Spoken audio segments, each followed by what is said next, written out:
En diciembre de 1974, el New York Times informó públicamente sobre las actividades ilegales llevadas a cabo por la CIA.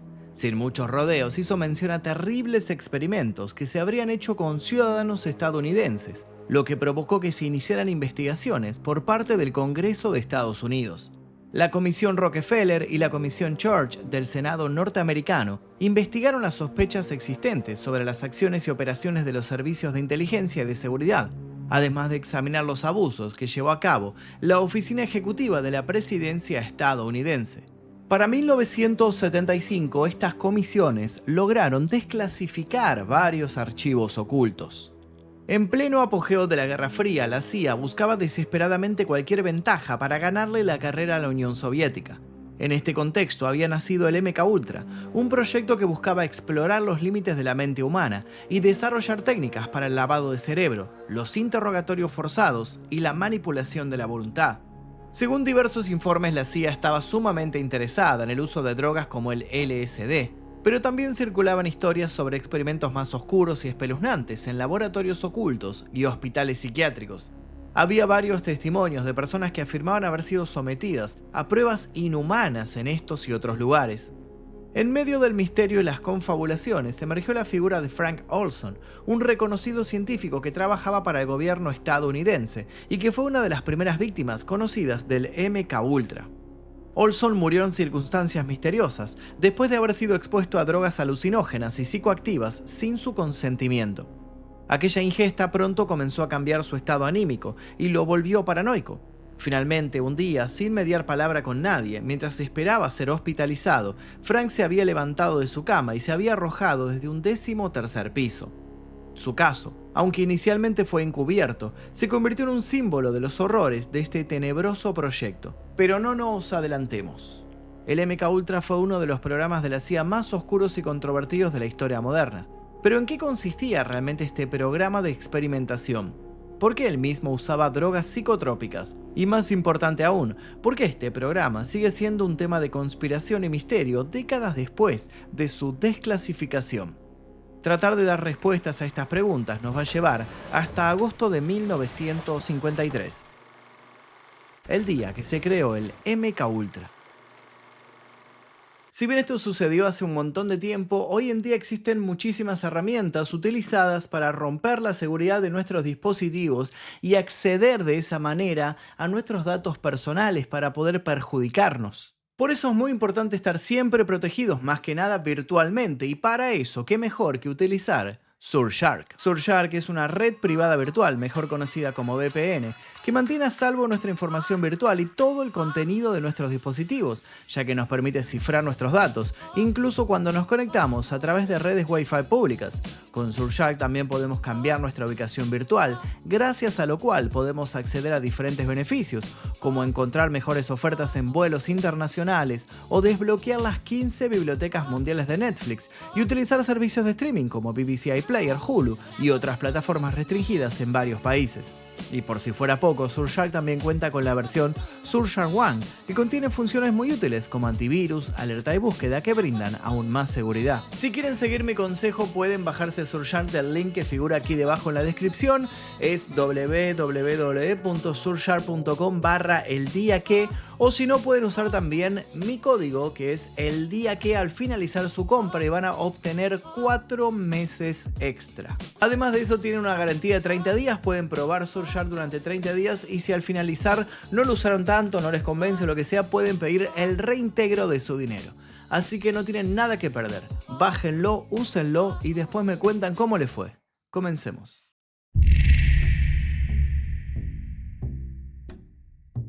Durante la década del 50, la Guerra Fría no solo era una confrontación geopolítica entre Estados Unidos y la Unión Soviética, sino también era una batalla ideológica. El control de la información y la manipulación psicológica también se convirtieron en armas estratégicas fundamentales. Tras la Segunda Guerra Mundial, el temor a la expansión comunista era un asunto serio para los norteamericanos. Además, surgieron informes alarmantes sobre técnicas de lavado de cerebro empleadas en campos de prisioneros del bando oriental, más precisamente durante la Guerra de Corea de 1952, China admitió que tenía como prisioneros a 3.198 soldados estadounidenses.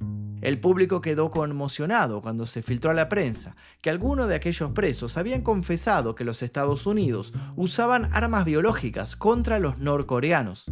Gracias a esta información, la Unión Soviética acusó al gobierno norteamericano de crímenes de guerra. Por si fuera poco, el coronel norteamericano Frank H. Schwabel, que llevaba un año siendo torturado en los campos de Manchuria en China, confirmó estos datos. Schwabel proporcionó a los comunistas una detallada descripción del programa de las armas biológicas. Nadie entendía cómo un alto rango había podido filtrar esa información al bando enemigo. Además, cuando los prisioneros de guerra liberados en Corea regresaron a casa, muchos empezaron a defender fervientemente la causa comunista.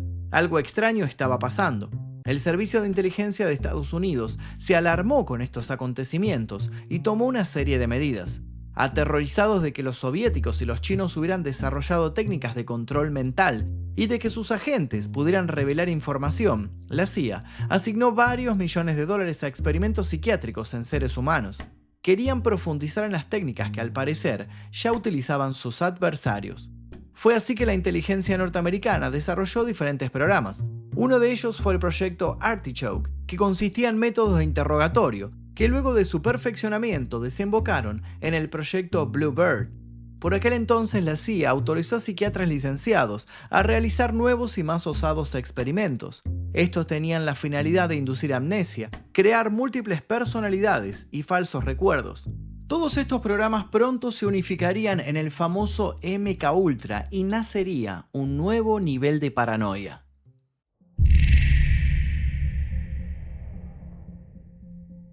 En medio de la división mundial se inició el programa MKUltra por orden de Allen Dulles, director de la CIA en 1953. En este proyecto trabajaron de forma coordinada la División de Inteligencia Científica de la CIA con el Cuerpo Químico de la Dirección de Operaciones Especiales del Ejército de Estados Unidos. Su primer jefe del programa fue Sidney Gottlieb. El objetivo principal era producir una droga que obligara a un sujeto a decir la verdad, pero en realidad sus objetivos eran más oscuros de lo que se creía. Alfred McCoy, historiador y profesor de historia de la University of Wisconsin-Madison, fue un duro crítico con estos estudios. Afirmó que la CIA trataba de enfocar la atención de los grandes medios de comunicación en estos programas ridículos para distraerlos de las metas primarias, desarrollar métodos eficaces de tortura e interrogatorio. De esta manera, con recursos ilimitados y el respaldo del jefe de operaciones encubiertas de la CIA, Gottlieb y su personal comenzaron con sus planes. La participación de académicos e instituciones médicas fue crucial para el MKUltra. Universidades como Harvard, McGill y Stanford recibieron generosos fondos para investigación en psicología y farmacología, sin revelar el origen o el propósito real. Mientras tanto, 150 subproyectos se llevaron a cabo a través de otras universidades de renombre, como Cornell, Georgetown, Rutgers, Illinois y Oklahoma. El Dr. Carl Pfeiffer, presidente del Departamento de Farmacología de la Universidad de Emory, dirigió 4 subproyectos de MKUltra que implicaban el uso de drogas, incluido el LSD, para inducir estados psicóticos. Una gran cantidad de científicos fueron consultados y formaron parte del programa, lo que permitió crear las bases teóricas para el MKUltra. Profesionales como Donald O. Hebb, pionero en privación sensorial, discutieron cómo manipular la percepción humana. Estas reuniones y consultorías fueron financiadas indirectamente por la CIA. El Instituto de Investigación del Ejército Walter Reed realizó estudios sobre la fatiga de combate en soldados, exponiéndolos a sonidos estridentes y luces intermitentes durante días. Los resultados se compartieron con la CIA para perfeccionar técnicas de interrogatorio. Mientras los fondos eran desviados para las diferentes instituciones, como parte del acuerdo, la CIA obtuvo acceso a recursos médicos sin precedentes, es decir, que contaban con un gran suministro de pacientes y estudiantes preparados para ser usados como sujetos de experimentación. Pero esto era solo el comienzo. En cuestión de meses, los famosos estudios mostrarían la verdadera cara del MKUltra.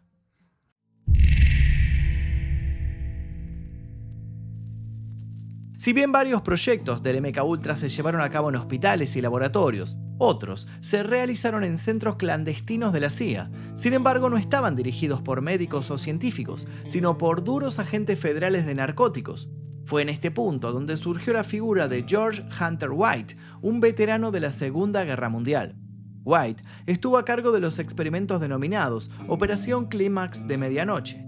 Era el encargado de utilizar casas seguras en San Francisco y Nueva York para administrar LSD y otras drogas a personas sin su consentimiento. A menudo lo hacía contratando prostitutas y atrayendo a civiles con engaños. El trabajo del agente White consistía en adoptar la personalidad de un artista bohemio para atraer a víctimas incautas a un lugar determinado donde él y sus colaboradores experimentaban en secreto con ellas y grababan su comportamiento.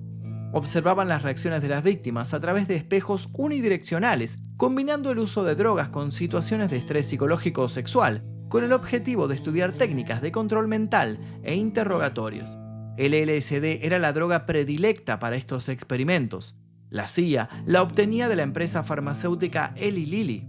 Aquel laboratorio era capaz de producir la sustancia psicodélica en grandes cantidades y se había convertido en uno de los proveedores de la agencia. El abuso de la fuerza y la manera indecente de manejarse eran el sello característico del agente White. Incluso tiempo más tarde registró sus actividades en diarios personales, refiriéndose a los experimentos como juegos divertidos. Otra práctica común era organizar y observar fiestas inducidas por LSD con música en vivo. Estas fiestas se llamaban pruebas de ácido, y la cultura que surgió de ellas jugó un papel clave en el desarrollo de los movimientos hippies y psicodélicos unos años más tarde.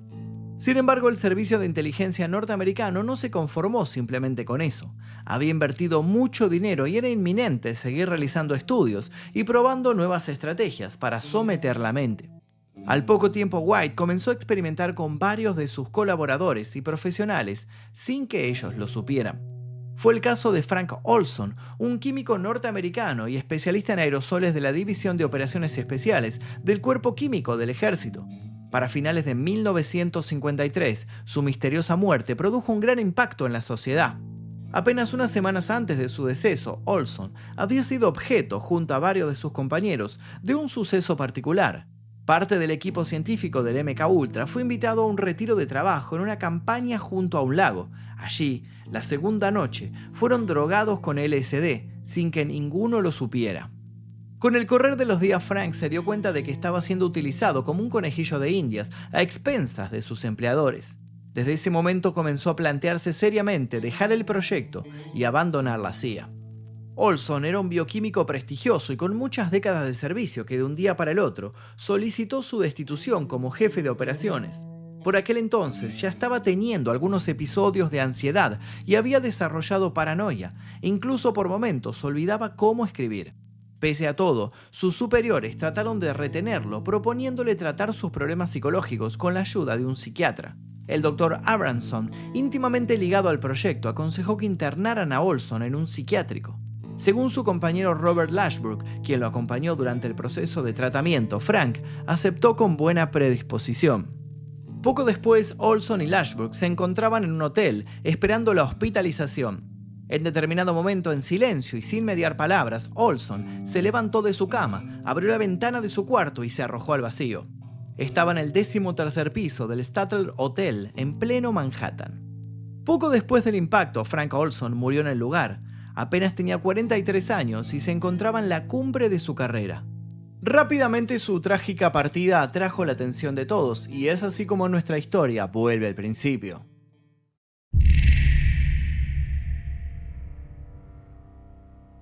Aquella muerte causó un gran revuelo en la sociedad y en la familia del propio Olson. Por su parte, la CIA declaró que el hombre se había quitado la vida.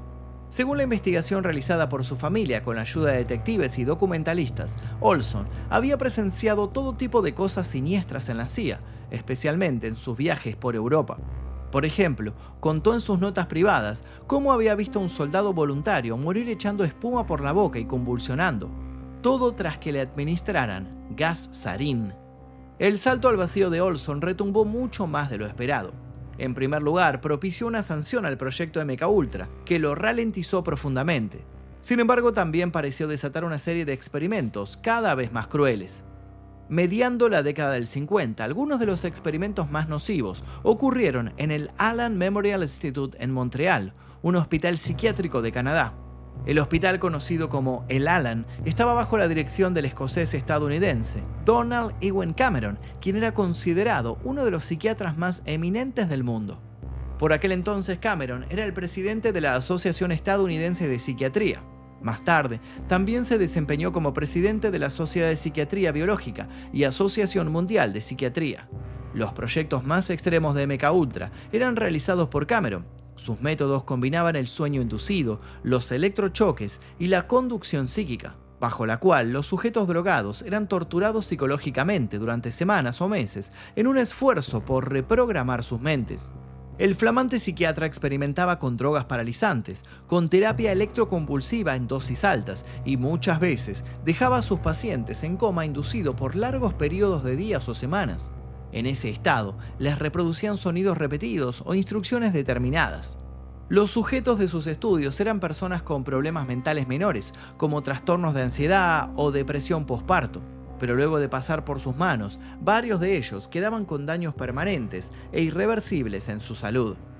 Gail Katzner fue una de las primeras víctimas en demandar al gobierno canadiense y a la CIA. Ella fue ingresada en el Allen Memorial Institute en 1953 por depresión. Fue sometida a electrochoques de alto voltaje, perdió la capacidad de hablar, caminar y recordar su pasado. La investigación de Cameron también involucró privación sensorial extrema, suficiente para provocar psicosis en cualquiera. Louis Weinstein, un hombre de negocios, fue a ver al psiquiatra para tratar su nerviosismo. Louis fue aislado en una celda totalmente oscura, con sus manos cubiertas para que no pudiera sentir ni ver nada. Mientras tanto, le reproducían ruidos constantes en bucle. Cuando el hombre regresó a su casa, parecía un vegetal. Se la pasaba acostado en el sofá todo el día, no podía orientarse y su personalidad estaba totalmente destruida. Otros testimonios indicaron que en ocasiones, por medio de drogas, el Dr. Cameron sometía a sus pacientes a largos periodos de duerme-vela, en una especie de ensoñación constante que solía durar de 15 a 30 días. A veces Cameron suministraba pequeñas dosis de curare, provocando una parálisis física que convertía a sus víctimas en prisioneras dentro de su propio cuerpo. Para comienzos de 1961, los trabajos de Cameron financiados por la CIA fueron disminuyendo. Luego, la falta de resultados, los elevados presupuestos y la exigencia de una mayor transparencia en la administración norteamericana provocaron que en 1964 el MKUltra perdiera fuerza. En aquella época Cameron ya se había retirado de sus prácticas y apenas unos años después, en 1967, falleció de un ataque al corazón mientras escalaba una montaña. Para su suerte, muchas de sus actividades todavía no eran de conocimiento público y mucho menos las consecuencias que había desatado. Sin embargo, el MKUltra pronto sería desenmascarado ante los ojos del mundo.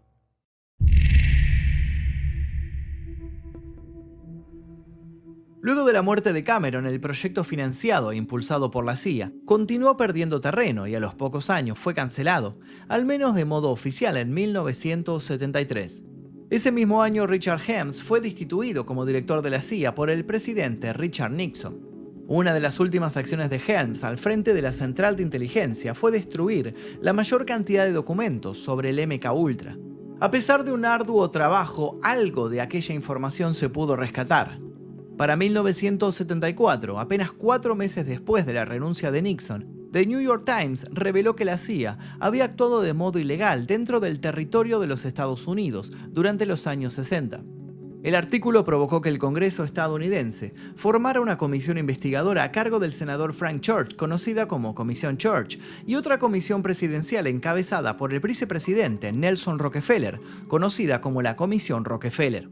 En agosto de 1975, las dos comisiones concluyeron que la CIA y el Departamento de Defensa habían realizado experimentos con seres humanos conscientes e inconscientes como parte de un amplio programa inmoral.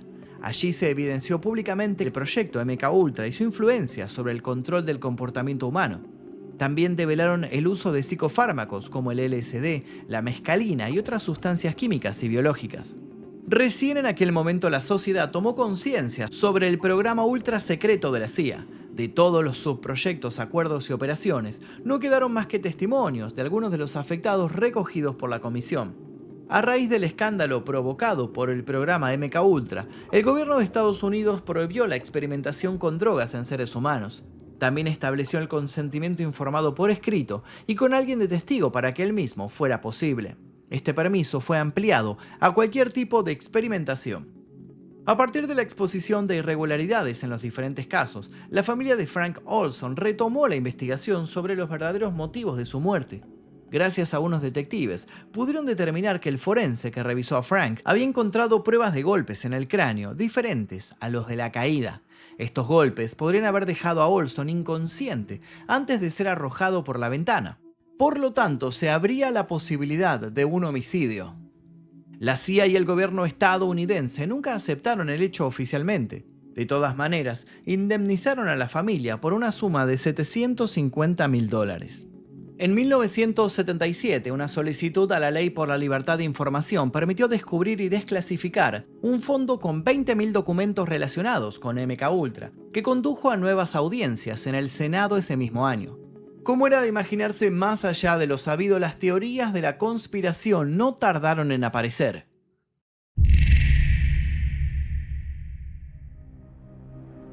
A medida que pasaron los años, se fueron conociendo más casos de décadas pasadas que habían quedado olvidados. En su mayoría se dieron pujas legales en diferentes tribunales entre damnificados y la Agencia de Inteligencia norteamericana. En julio del 2001, otros archivos sobre el MKUltra que aún eran secretos fueron desclasificados. Entre las informaciones que surgieron se expuso la relación del proyecto con el terrorismo de Estado. Los programas de investigación de la CIA contribuyeron decisivamente al desarrollo de técnicas que los estadounidenses y sus aliados utilizaron en los centros de detención de Vietnam, América Latina, Afganistán, Irak, la bahía de Guantánamo y las prisiones secretas de todo el mundo. Las técnicas de MKUltra fueron citadas en el Manual de Interrogatorios Kubark de la CIA en 1963. Estos manuales instan básicamente a tácticas para disminuir a los individuos física y mentalmente con prácticas denigrantes. A pesar de su controversia, se siguen utilizando en la actualidad. Luego de la exposición de este macabro programa al ojo público, surgieron infinidades de teorías conspirativas. Se instaló la idea de que la CIA investigó métodos para influir en el comportamiento humano a gran escala, lo que llevó a especulaciones sobre su posible uso en medios de comunicación, publicidad o incluso en políticas gubernamentales. Por ejemplo, se dijo que el gobierno estadounidense empleó técnicas como la inserción de mensajes subliminales en películas, programas de televisión, hits musicales y anuncios publicitarios para perfeccionar el MKUltra. Algunos de estos mensajes ocultos pretendían establecer en la sociedad un sentimiento anticomunista, al tiempo que buscaban reclutar nuevos miembros para el ejército norteamericano. Aunque no hay evidencia concluyente que respalde estas afirmaciones, la idea de que la CIA pudo haber influido en la cultura popular a través de estos métodos ha capturado la imaginación de muchos. También se difundió que el proyecto buscaba crear asesinos controlados o robots humanos programados para realizar misiones específicas sin recordar sus acciones. Siguiendo esta teoría, el caso más recordado fue el asesinato de John F. Kennedy. El entonces presidente de Estados Unidos tenía una relación complicada con la CIA. Tras el fracaso de la invasión de Bahía de Cochinos en 1961, Kennedy despidió al director del lugar, el mencionado Allen Dulles, y a otros altos funcionarios. Esto generó resentimiento dentro de la agencia, además del temor por la pérdida de poder. Luego del magnicidio se determinó que el culpable de todo había sido Lee Harvey Oswald. Investigaciones posteriores encontraron algunos vínculos de Lee Harvey con agencias de inteligencia. Esto alimentó la teoría de que Oswald pudo haber sido un asesino programado por el propio gobierno. Sin embargo, la Comisión Rockefeller descartó todo esto. Además, a los pocos años se produjo el asesinato de Robert F. Kennedy. Según Siram Villara Sirhan, el sicario del senador, no recordaba nada de aquel episodio. Primero aseguró que había cometido el crimen por la simpatía que Robert tenía por Israel. Después negó todo y dijo haber actuado bajo hipnosis. Si bien esto tampoco pudo probarse, las teorías nuevamente lo vinculaban con el proyecto MKUltra. Otro de los casos más relevantes fue el de Ted Kaczynski, conocido como el Unabomber. Este matemático llevó a cabo una serie de atentados con bombas entre 1978 y 1995. Algunos teóricos afirmaron que Kaczynski fue otro sujeto de experimentos de control mental durante su tiempo en la Universidad de Harvard. Allí supuestamente participó en estudios psicológicos dirigidos por el profesor Henry Murray. Estos estudios, financiados en parte por la CIA, incluían técnicas de estrés psicológico extremo. Por si esto no fuera poco, se difundió que el MKUltra no solo experimentó con adultos, sino también con niños, especialmente en orfanatos y escuelas. Tal es el caso de la escuela Willowbrook. Aquella institución albergaba a niños y adultos con discapacidades intelectuales durante las décadas de 1950 y 1960. Debido a que sus residentes no podían dar su consentimiento a defenderse, esto los convertía en sujetos ideales para experimentos secretos. Muchos de los archivos y registros del sitio fueron destruidos, por lo que siempre se dificultó establecer una conexión directa con el MKUltra. Por otra parte, también surgieron teorías de lo más descabelladas que relacionaron este proyecto con los extraterrestres. Como se conoció que la CIA investigaba técnicas para crear falsos recuerdos, algunas de estas teorías vincularon el MKUltra con experimentos que simulaban abducciones extraterrestres para estudiar el control mental y la sugestión. Aunque muchos aspectos del MKUltra han sido documentados, la destrucción de archivos, el secretismo y demás hicieron que todos estos huecos, estos lugares en donde habitaba el silencio con respecto a este proyecto, fueran llenados con teorías conspirativas que van desde lo más realista hasta lo más disparatado. Es innegable que el proyecto MKUltra dejó una huella significativa en la cultura popular. Su influencia se puede apreciar en infinidad de películas, series, libros, música y teorías conspirativas. Su impacto se debió a la naturaleza oscura y controvertida de los experimentos que fueron expuestos ante la sociedad. Su revelación fue un momento crucial en la historia de los derechos humanos y la ética científica. Además, contribuyó al desarrollo de una visión más crítica y escéptica de las acciones gubernamentales. Aunque el programa terminó hace décadas, su legado sigue siendo tema de debate y especulación. Aún se cree que muchos de los artistas más influyentes de la actualidad habrían sido reclutados por este proyecto de modo clandestino, para así seguir esparciendo mensajes subliminales entre las millones de personas que consumen sus obras. ¿Hay chances de que esto sea cierto? ¿Qué cosas que jamás vamos a descubrir se hicieron en esos oscuros años donde el MKUltra estuvo activo? ¿Somos nosotros víctimas inconscientes de experimentos que desconocemos? ¿Tendrá injerencia el MKUltra en esta era de desinformación y constante bombardeo publicitario? ¿Cuántas de las paranoias del pasado hoy se convirtieron en la cruda realidad? ¿Lo sabremos algún día? ¿O será que finalmente el MKUltra triunfó y ya no podemos confiar ni siquiera en nuestro propio cerebro?